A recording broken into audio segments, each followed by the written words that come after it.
Et bonjour tout le monde.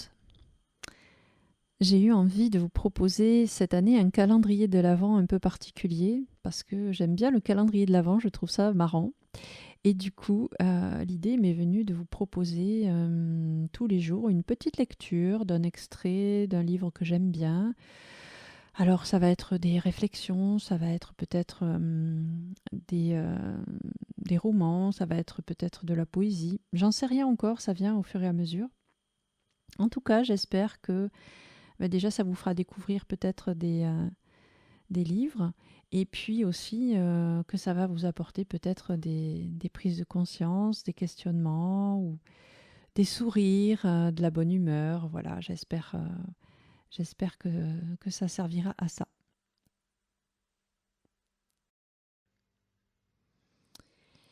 Alors aujourd'hui, c'est un extrait de Harry Potter et les reliques de la mort.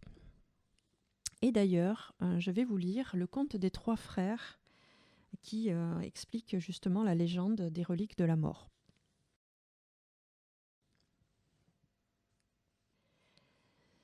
Il était une fois trois frères qui voyageaient au crépuscule le long d'une route tortueuse et solitaire.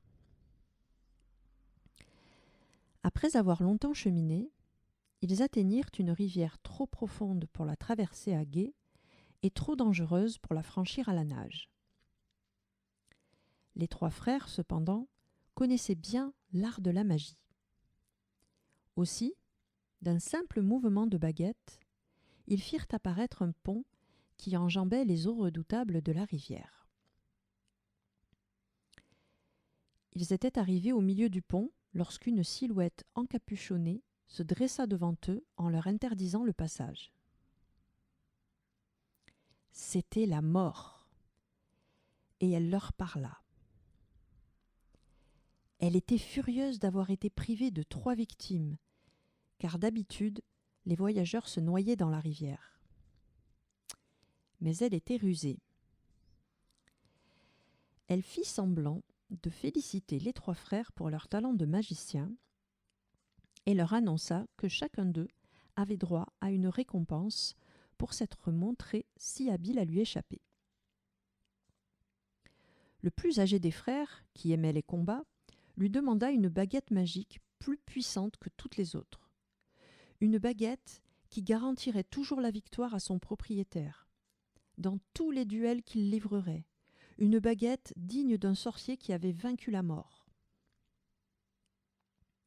La mort traversa alors le pont et s'approcha d'un sureau sur la berge de la rivière. Elle fabriqua une baguette avec l'une des branches et en fit don à l'aîné. Le deuxième frère, qui était un homme arrogant, décida d'humilier la mort un peu plus et demanda qu'elle lui donne le pouvoir de rappeler les morts à la vie. La mort ramassa alors une pierre sur la rive et la donna au deuxième frère en lui disant que cette pierre aurait le pouvoir de ressusciter les morts. Elle demanda ensuite au plus jeune des trois frères ce qu'il désirait. C'était le plus jeune, mais aussi le plus humble et le plus sage des trois. Et la mort ne lui inspirait pas confiance. Aussi, demanda-t-il quelque chose qui lui permettrait de quitter cet endroit sans qu'elle puisse le suivre. À contre-cœur, la mort lui tendit sa propre cape d'invisibilité. Puis, elle s'écarta et autorisa les trois frères à poursuivre leur chemin, ce qu'ils firent, s'émerveillant de l'aventure qu'ils venaient de vivre et admirant les présents que la mort leur avait offerts.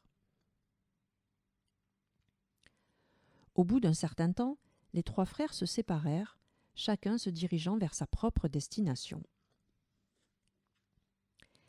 L'aîné continua de voyager pendant plus d'une semaine et arriva dans un lointain village.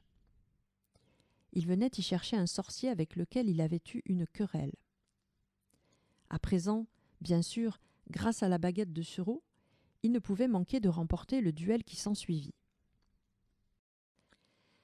Laissant son ennemi mort sur le sol, l'aîné se rendit dans une auberge où il se vanta haut et fort de posséder la puissante baguette qu'il avait arrachée à la mort en personne.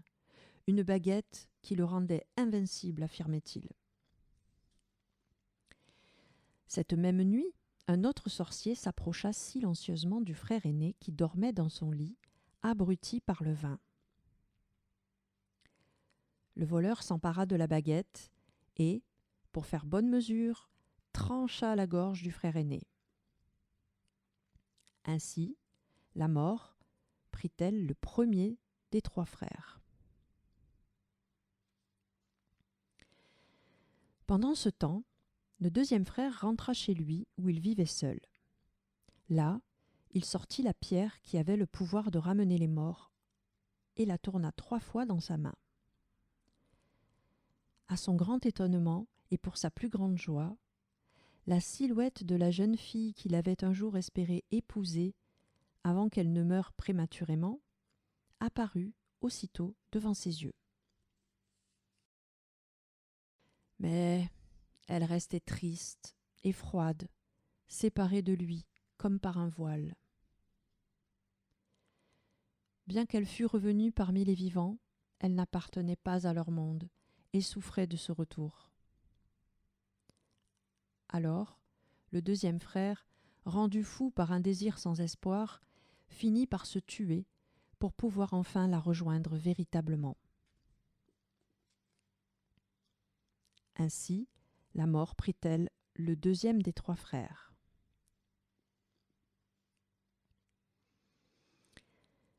Pendant de nombreuses années, elle chercha le 3e frère et ne put jamais le retrouver.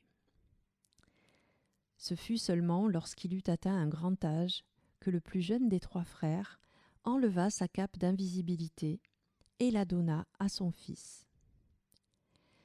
Puis, il accueillit la mort comme une vieille amie qu'il suivit avec joie et, tels des égaux, ils quittèrent ensemble cette vie.